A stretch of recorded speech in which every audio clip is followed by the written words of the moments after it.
Então também agora ao vivo, né, pelo Insta do Ciência Contemplativa.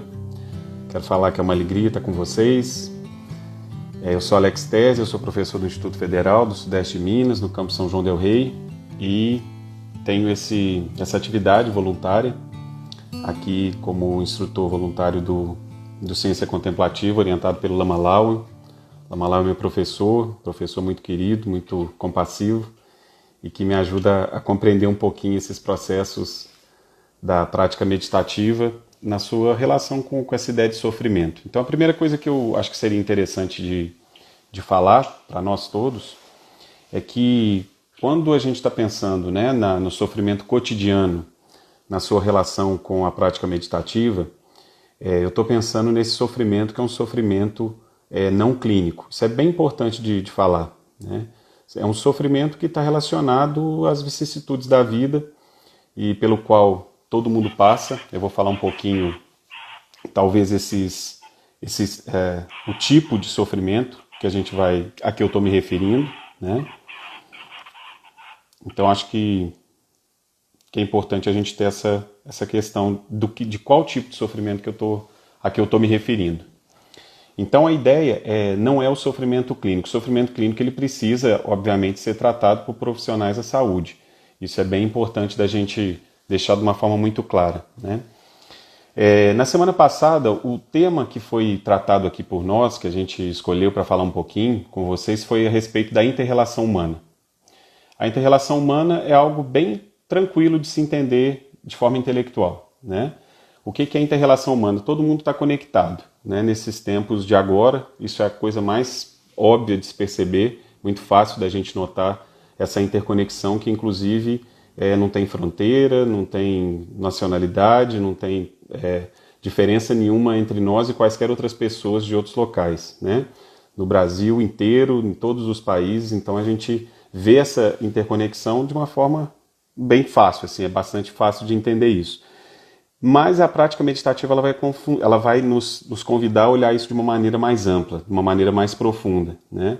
E trazer reflexões, trazer determinadas posturas ou conceitos dentro da prática meditativa que vão nos ajudar a entender essa inter-relação humana.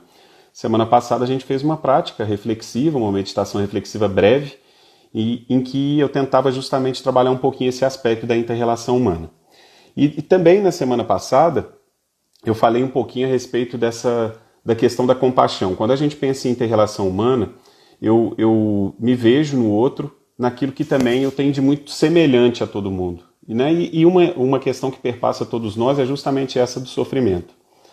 Se a gente parar para pensar, todos nós, independentemente também de onde estivermos, dos nossos gostos, das nossas formas de ver a vida, dos nossos hábitos, dos nossos padrões, nós, de alguma forma, experimentamos o sofrimento, né?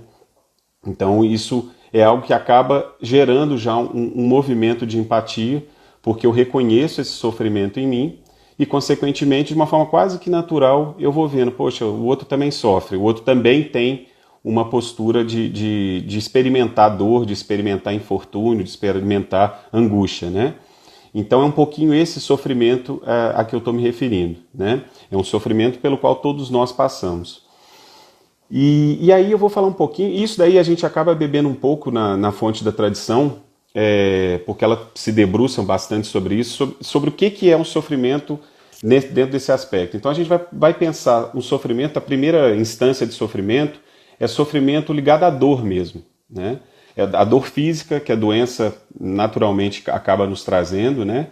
Isso também tem uma relação muito importante dentro da prática meditativa de olhar a ideia da transitoriedade das coisas. A gente não tem uma saúde permanente, a nossa saúde ela também oscila, de todos nós, independentemente também de quem sejamos, né?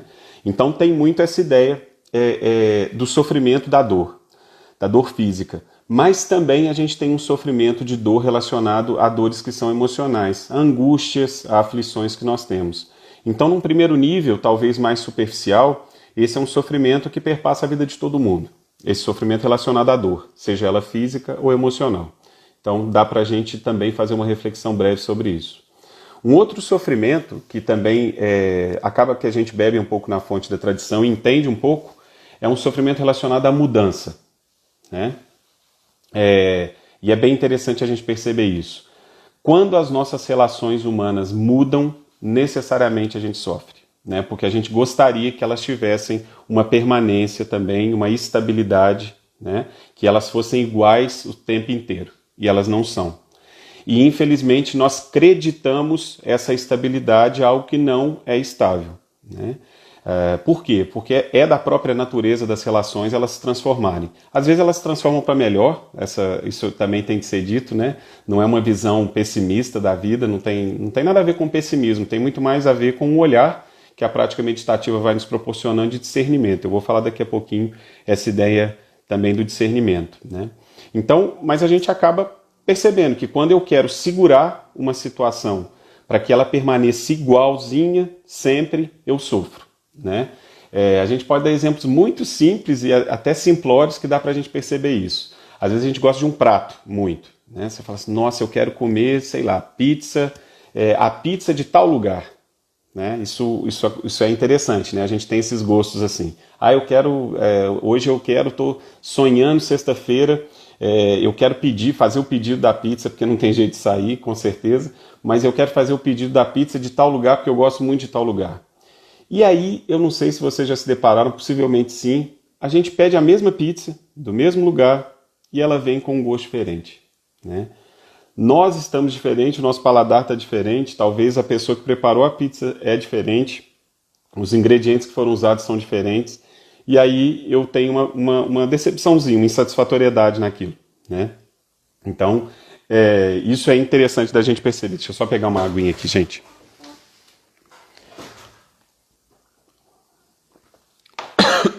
Desculpa. Então isso é uma coisa muito corriqueira, muito simples para a gente entender um pouco essa ideia de insatisfatoriedade, desse sofrimento cotidiano também. Só que aí eu posso pensar questões mais complexas, né? Por exemplo, a perda de alguém que a gente ama, isso daí tem a ver com a mudança também, e essa mudança nos leva a um sofrimento muito maior, evidentemente, né? Então, se a gente pensar desde um gosto simples por um alimento que a gente acha que vai ser igualzinho sempre, vai ter o mesmo gosto, o mesmo sabor, a mesma experiência de ter aquele alimento, ou transformações maiores na nossa vida, como a perda de alguém querido. Então, isso seria um segundo nível de um sofrimento que acaba cortando a vida de todo mundo, acaba atravessando a vida de todo mundo, né? Então, eu também estou falando desse tipo de sofrimento.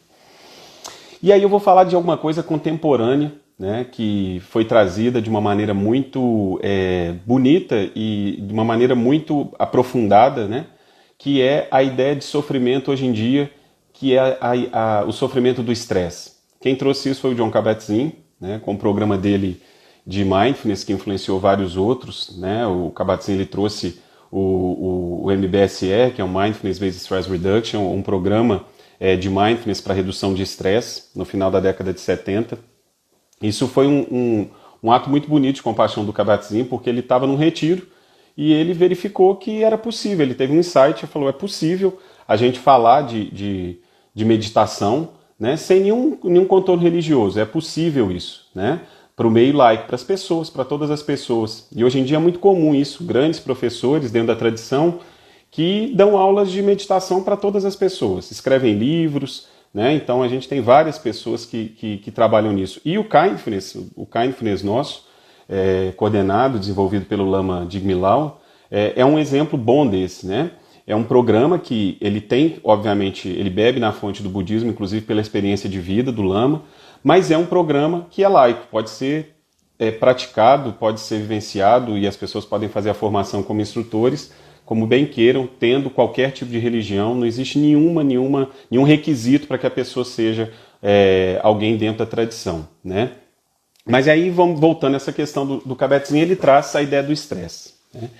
E ele vai dizer o seguinte, no livro dele, Viver a Catástrofe Total, é bem interessante, né? Full Catastrophe Living, em inglês, ele já tem essa tradução, já tem uma edição em português, que vale a pena a gente ler, em que ele escreve fartamente o MBSR, o programa dele de redução de estresse, e ele vai dizer o seguinte, que o estresse ele vai ser uma resposta não específica a uma determinada pressão ou demanda, né? É bem interessante isso. E o interessante é a gente perceber isso, é uma resposta não específica, né?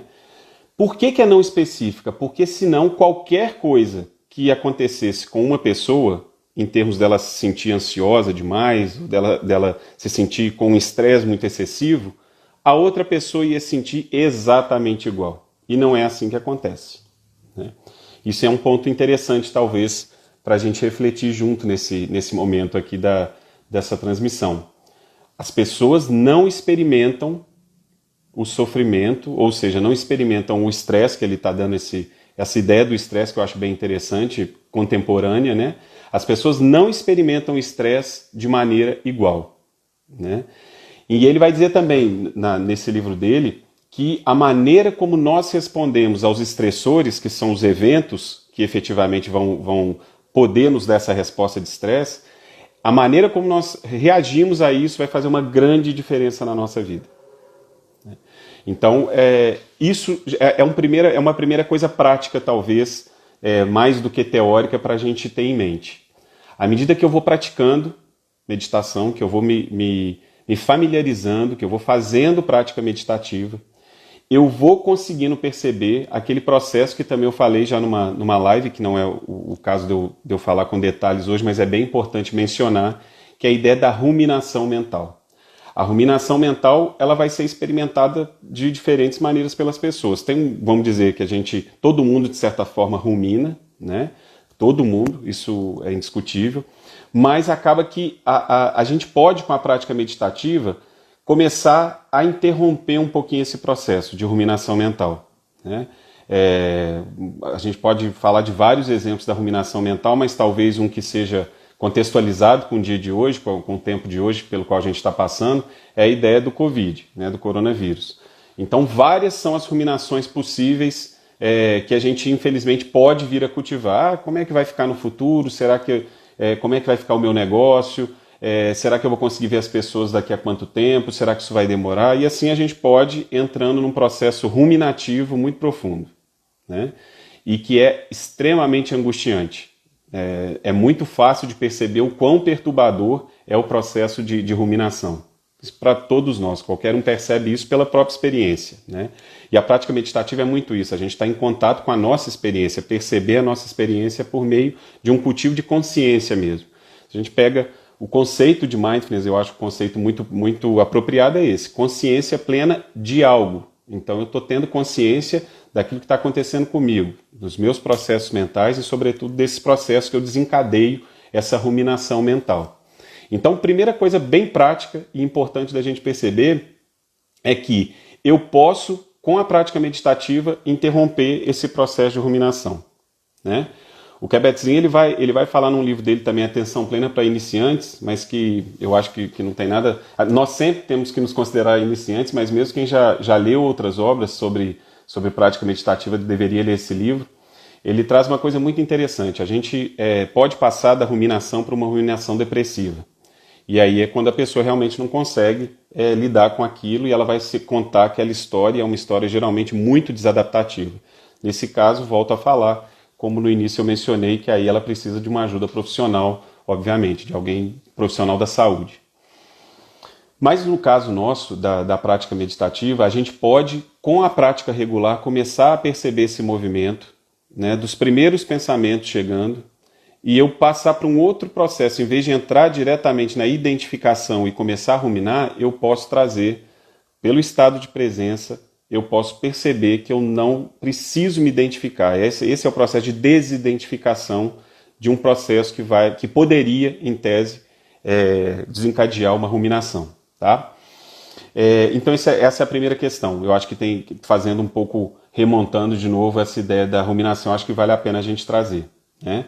E isso vai se dar com a prática regular, não vai ser numa prática de um dia, né? A gente pode perceber os movimentos dos pensamentos, como a gente agarra, como a gente tem uma tendência a segurar forte, a seguir esses pensamentos e começar a ruminar, mas isso vai se dar muito mais num processo que é regular, numa prática que é regular.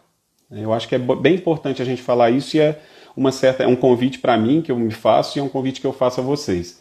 Da gente procurar colocar no nosso cotidiano um momento de prática formal. Mais do que a gente fazer uma prática de final de semana, ainda que mais duradoura, porque eu tenho tempo talvez, vale a pena eu colocar uma prática regular, ainda que curta no início, 15 minutos no início, mas todos os dias. Tá? Isso fica talvez uma dica que seja interessante nesse aspecto, né? Então essa é a primeira questão. Prática regular, 15 minutos por dia. Isso vai me ajudar num processo que eu vou começar até a desidentificação. Eu vou olhar para o pensamento mais ou menos como terceira pessoa e não vou agarrar de imediato. Tranquilo? Isso eu acho que é importante da gente falar. Um outro processo dentro da prática meditativa que pode ajudar muito, gente, é a ideia de relaxamento, né? Nós vemos em várias obras, muitas pessoas comentam e com propriedade que o relaxamento não é o objetivo último da prática, né, da prática de meditação. E sem dúvida não é. Porém, dentro do Kindfulness, dentro da perspectiva do Kindfulness, que eu acho que ela é muito apropriada, a gente pode e deve sim trazer a postura relaxada para o corpo e essa postura também vai se refletindo para a mente. Em que sentido? Eu vou vendo um espaço, eu vou vendo uma abertura desse meu espaço mental. Então, e é justamente nesse espaço que eu vou convivendo com essa postura de não agarrar tanto, de soltar, de aprender a soltar. Então é quase que a gente vai replicar aquilo que eu solto no meu corpo, eu vou replicar também na minha postura de presença e vou soltando esses pensamentos também que são às vezes adaptativos, ruminativos, etc. Então acho que isso é legal da gente pensar. E vale a pena investir na prática meditativa, do relaxamento, perdão, como prática meditativa. Como é que eu vou fazer isso? A gente vai trazer, todo mundo talvez já tenha ouvido falar do escaneamento corporal, em que eu vou levar a minha consciência deliberadamente para as partes do corpo, para perceber as sensações dessas partes do corpo, né? Isso é uma prática excelente, uma prática que também é uma prática formal dentro de Mindfulness, dentro dos protocolos de Mindfulness. E no Kindfulness a gente vai trazer uma ideia que eu acho que é muito válida também, né? O Lama trabalha muito isso e isso daí entrou como uma prática formal dentro do programa de Kindfulness, que é o relaxamento, mas um relaxamento autocompassivo. Como que eu vou fazer isso? Eu vou levar a consciência para as partes do meu corpo, posso começar pela testa, vou passando para os olhos, para as bochechas do rosto, para a mandíbula, para o pescoço, o ombro e assim vai. Só que à medida que eu vou levando essa consciência, eu estou consciente dessas partes do corpo, eu trago esse elemento de soltar. E aí eu vou soltando.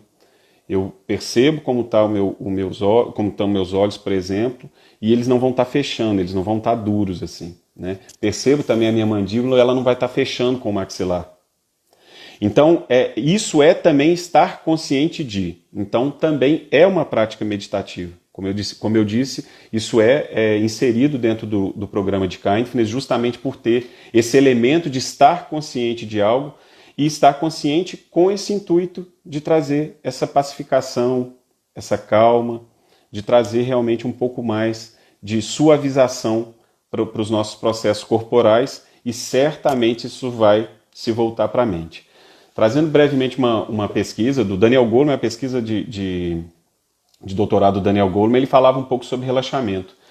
E ele faz uma referência muito interessante que o relaxamento ele pode ajudar, por exemplo, na diminuição da pressão alta, né? Ele vai falar também que o relaxamento está diretamente ligado à redução de estresse também. E vai falar mais ainda, que o relaxamento ele pode estar associado a um aumento do nosso sistema imunológico, né? De uma melhora do nosso sistema imunológico. Eu acho isso muito interessante, porque é um grande pesquisador, né? Uma pessoa que volta a sua pesquisa há muitos anos para a prática meditativa, é um grande praticante, então vale a pena a gente escutar nesse aspecto também. Então seria o segundo elemento, talvez, que a gente possa aprender a tratar com o sofrimento. Por quê? Porque quando a gente está com excesso de estresse, é quase que um ciclo vicioso, né? Que vai se retroalimentando. Quanto mais estressado, quanto mais eu estou ansioso, eu vou ter mais dureza, eu vou ter mais rigidez muscular. E quanto mais rigidez muscular eu tenho, mais eu tenho estresse, né? Então, vale a pena também interromper, tal como eu mencionei da gente interromper ruminações mentais, talvez valha a pena investir também de interromper nessa dureza, nessa rigidez, na tensão muscular. Tá? Então seria um segundo elemento que eu acho que vale a pena mencionar.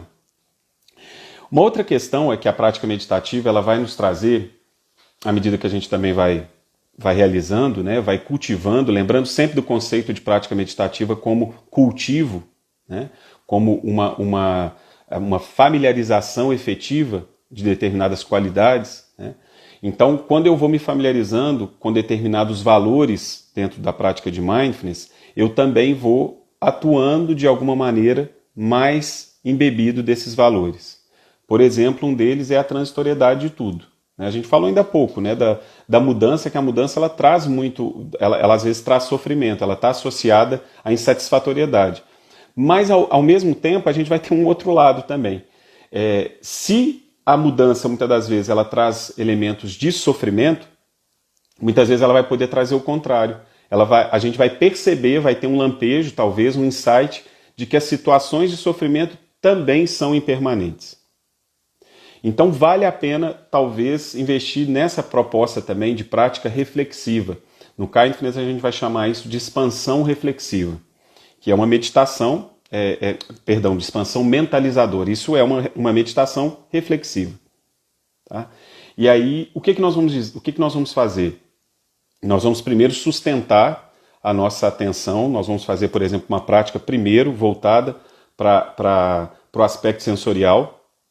Vou ficar um determinado tempo ali. Por quê? Porque senão, se eu entro direto na prática reflexiva, a minha tendência é me desconcentrar e eu começar a ruminar sobre aquilo. Mas se eu sustento um pouco a minha prática primeiro, por exemplo, com o descanso da minha consciência na respiração por alguns minutos, aquilo lá eu vou estar nesse estado de calma permanecer e eu vou estar mais focado, eu vou estar mais presente. Aí sim eu levo essa ideia da prática reflexiva. Então, eu posso também trazer uma prática reflexiva sobre a ideia da impermanência, sobre a ideia da transitoriedade dos fenômenos. Né? E vale muito a pena, porque eu começo a perceber, não, a situação ela não vai durar sempre, ela não vai estar assim o tempo inteiro. Então, vale também uma certa possibilidade, um convite para que a gente comece a perceber também essa ideia da transitoriedade dentro de uma perspectiva da prática meditativa. E uma outra questão interessante, gente, que eu acho que tem que ser bem compreendida, né, é um outro elemento, um outro valor importante dentro da meditação, que é a ideia de aceitação. E a aceitação ela tem que ser compreendida de uma maneira também com certo discernimento. Né? Aceitação não é lamúria, né? Não é resignação. Minha vida é assim, não tem jeito, eu não tenho nenhuma chance de mudar, as coisas são assim mesmo, nada vai mudar, eu não tenho o que fazer, eu não consigo. Isso daí não tem nada a ver com uma postura dentro das características de prática meditativa.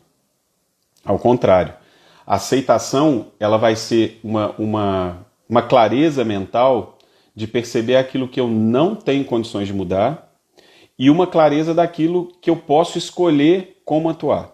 Né? Eu acho que isso é interessante. O Kabat-Zinn ele fala isso também, ele vai falar de meios sensatos de lidar com as coisas, quando ele fala da aceitação. Então eu vejo a aceitação muito mais como uma clareza daquilo que não tem condição de ser mudado, e quando eu paro de querer mudar uma situação que não tem como ser mudada, isso alivia demais essa ideia de insatisfatoriedade, de sofrimento. Alivia muito.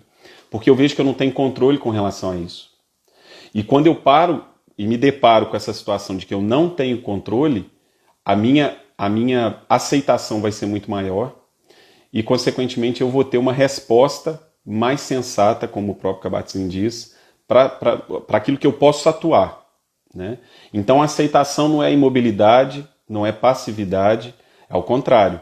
É uma percepção com clareza, com lucidez, daquilo que eu não posso mudar e talvez justamente também percebendo que aquilo que eu posso mudar eu vou me mobilizar, mas eu vou me mobilizar com uma clareza de propósitos, que também é algo muito trabalhado dentro de prática meditativa. O que eu estou alimentando? Né? O que eu realmente quero fazer em todos os sentidos, né? Na minha vida pessoal, na minha vida profissional, O que eu estou alimentando em termos de pensamentos, o que eu estou alimentando em termos de emoções, né? E caminhando um pouquinho para o final da minha fala, para a gente poder fazer uma prática muito breve, mas eu queria falar um pouquinho sobre essa ideia que talvez seja a última, que é da gente ter uma percepção de discernimento dentro da prática meditativa, né? De perceber o quê? Isso que eu acabei de mencionar. O que eu estou alimentando em termos dos meus pensamentos, em termos das minhas emoções, o que eu estou alimentando nas minhas relações com as pessoas, o que eu estou alimentando na minha relação com o mundo. Isso é algo extremamente importante dentro da prática meditativa, porque isso de fato vai me fazer ter uma clareza, esse discernimento é para isso exatamente que a meditação vai nos proporcionando, para que eu possa parar e ver aquilo que está acontecendo dentro de mim, aquilo que está acontecendo nas minhas relações, né? O que eu estou nutrindo dentro de mim. Então, e aí é que entra essa ideia da prática meditativa. Quando a gente está, de certo momento, não agarrando pensamentos e emoções que vão chegar, a gente não entra numa postura de gladiar com isso, de brigar, uma postura de animosidade com relação a isso. Ao contrário, a gente percebe que isso é um movimento natural, as distrações vão ocorrer, os pensamentos vão chegar, né, as emoções vão se manifestar. Só que na prática meditativa nós vamos treinar de fato não agarrar tudo com tanta força. Não ficar o tempo inteiro agarrando isso e consequentemente me identificando e ir entrando nesse processo a que eu já me referi várias vezes, que é o de ruminação. Então, mas nessa prática meditativa, quando eu estou nesse processo de não agarrar, eu percebo o que está acontecendo. Eu percebo que chega um determinado pensamento. E à medida que eu percebo que chega um determinado pensamento, eu posso perceber se aquilo é familiar para mim. Eu posso perceber se aquilo lá é um padrão que eu repito de forma de pensar, de hábitos de pensar, né? E posso perceber se aquilo lá eu devo continuar alimentando, mesmo fora da prática meditativa formal, essa que eu estou sentado na cadeira ou na almofada, ou se eu devo ter outras posturas. Então, mais uma vez, eu acho que vale a pena perceber que a meditação ela não é algo passivo, né? Eu vou, de certa maneira, atuar no mundo, só que eu vou atuar no mundo de uma maneira mais clara, de uma maneira mais atenta e consciente, né? Daquilo de fato que eu estou oferecendo para o mundo, que eu estou oferecendo para mim e para as pessoas que estão à minha volta. Então era um pouquinho isso, pessoal. Fazendo um breve resumão, né, disso, para que possa talvez fazer sentido para alguém, e se isso daí for útil para vocês, que bom, né? Então a gente vai pensar primeiro nessa ideia da ruminação, como que eu devo praticar para que eu não identifique tanto com os pensamentos e com as emoções que vão me levar, vão me arrastar para ruminações mentais que são muito desadaptativas. Essa é a primeira questão. A segunda questão que eu falei a respeito do relaxamento, que vale a pena ser investido também como prática meditativa. Uma outra questão é de perceber por meditações reflexivas que as coisas são transitórias. Então o sofrimento também, o estressor, aquilo que está também me causando, de certa maneira, um evento externo que pode estar me causando um estado de aflição, de sofrimento, é passageiro. Por mais que demore, mas vai passar, né? E essa outra questão do discernimento que eu acho que é muito válida dentro da prática meditativa, que vai se ampliando um pouco à medida que eu vou praticando, tá bom? Então era isso que eu queria falar com vocês hoje. Espero com muita sinceridade que de alguma forma seja útil, né? E mais do que isso, a gente vai fazer uma prática breve, que vai ser uma prática de 3 minutos. Por que 3 minutos? Porque é um número aleatório. Podia ser 5, podia ser 1. Mas geralmente em programas de meditação a gente chama isso de prática de 3 minutos. Em que a gente vai começar, eu vou começar com o sino. Ela vai ser conduzida para quem está a primeira vez fazendo a prática. É super tranquila, é bem fácil de fazer. Se você quiser fechar o vídeo no Zoom também, fica à vontade, né? Não há problema nenhum, você não precisa estar com o vídeo aberto, para ficar bem à vontade também na prática. E aí eu começo com o sininho e termino com o sino, ok? Então a gente vai começar.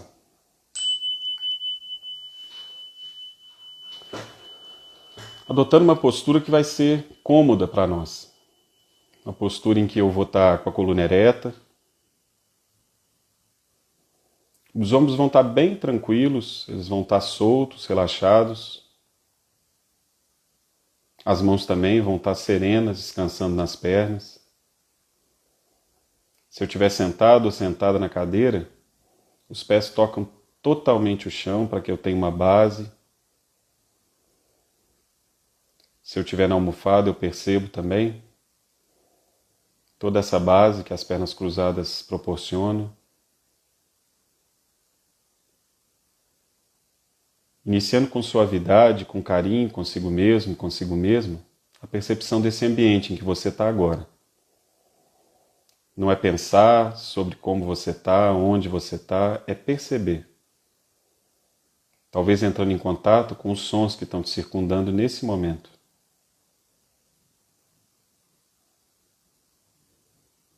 Vá se abrindo, a percepção auditiva, sem necessidade de querer alterar nada, e nem de julgar se o som é bom, se é ruim, se eu gosto, se não gosto. Nesse momento da prática,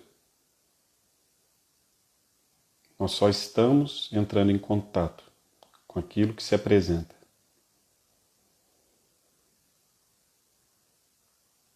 Percebendo agora o corpo,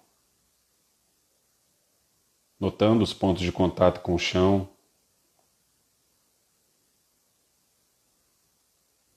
contato com as nádegas, das mãos agora.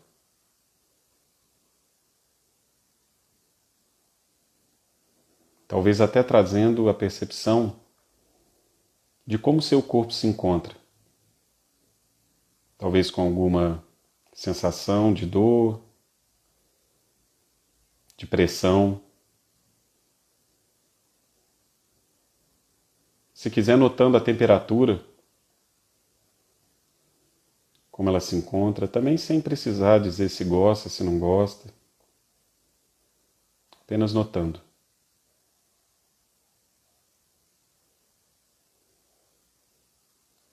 E agora vai levando a consciência de forma bem suave para a sua respiração.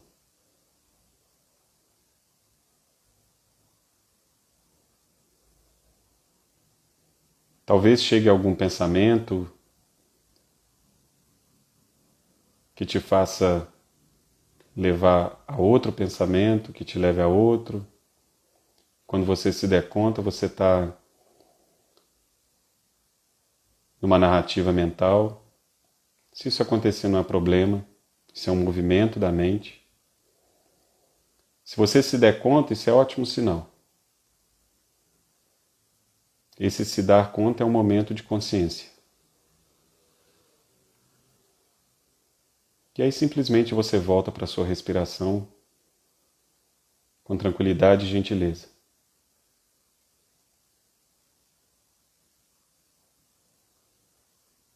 Só por uns instantes, permaneça descansando a consciência na respiração.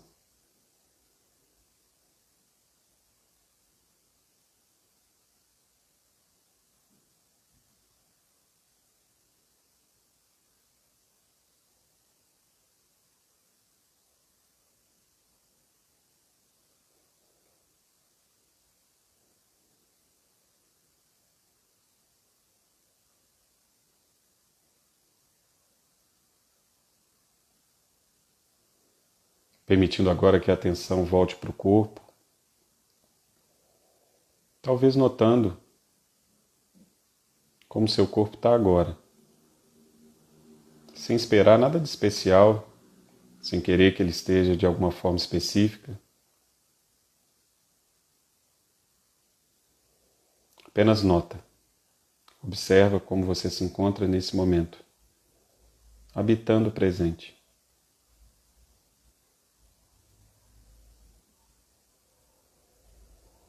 Se quiser expandir de novo a consciência para o ambiente,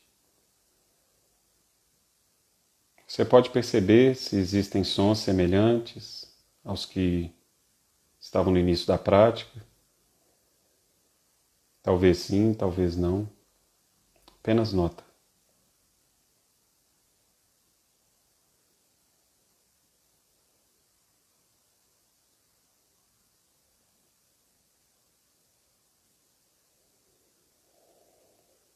Suavemente,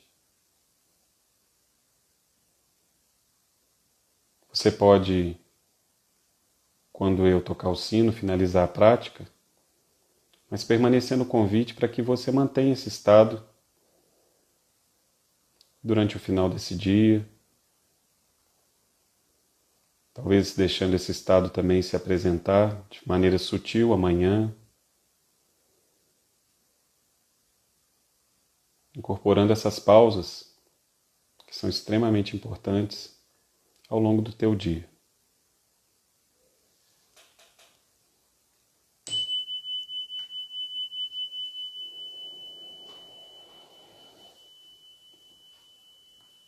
Eu fiz essa prática curtinha, também como uma tentativa de dar uma dica para vocês, de que essa prática ela pode ser incorporada, né, na nossa vida, no nosso cotidiano. Como eu brinquei com vocês, ela pode ser chamada prática de 3 minutos, mas se você tiver 5, você pode fazer dessa maneira. Se quiser fazer mais tempo, menos tempo. O que é interessante é incorporar um pouquinho essas pausas ao longo do dia. Todos os grandes professores eles vão dizer isso. Eles vão dizer que a gente precisa se familiarizar com a pausa, né? Sair um pouco dessa ideia da mente frenética o dia inteiro, agitado o dia inteiro. Então eu posso parar e observar essa mente, ainda que ela continue agitada, ainda que ela continue fluindo dessa forma, mas você para, você interrompe esse fluxo que muitas vezes a gente se acostumou, né? Um fluxo de estar o tempo inteiro atuando, agindo, e de certa maneira isso pode nos ajudar na prática meditativa, ok? Mais uma vez, quero agradecer a presença de todo mundo que está acompanhando as lives do Ciência Contemplativa. É uma alegria para a gente poder estar com vocês, né? Muitas pessoas conhecidas, algumas não tanto, mas todo mundo é muito bem-vindo, tá bom? Eu vou ficando por aqui. Mais uma vez eu sou Alex Terzi. Se vocês quiserem conversar de alguma maneira, é muito fácil de achar no Instagram também. Se inscreverem para Ciência Contemplativa também, a gente consegue se comunicar, tá bom? Para mim sempre é uma alegria. Falar de meditação para mim é falar da minha vida, então eu fico feliz de poder estar com vocês, tá bom? Um grande abraço, um beijo para todo mundo. Quem estava no Zoom aqui, tchau, tchau. Tudo de bom. Obrigado, gente.